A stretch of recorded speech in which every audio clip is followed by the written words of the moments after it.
For today's video, magluto ta og ubi turon malagkit. So, ngunang gibuhat, first step, naglungag sa malagkit na rice. So, after that, of course, gihaon, then pagkaluto, gibutangan dayon namo og condensed milk.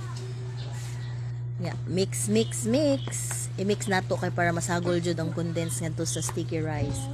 So, after ana, time na para magputos. Gibutang lang ang rice nito sa wrapper, and then gipatungan og cheese para lang ijud ba.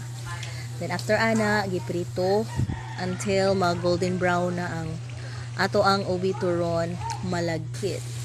So gamay ra nga akong gibutang nga mantika, o di man kayo gamay, kanang sakto lang ba nga makaluto siya. Luto naman sa to ang inawom, crunchy ra gihapon siya.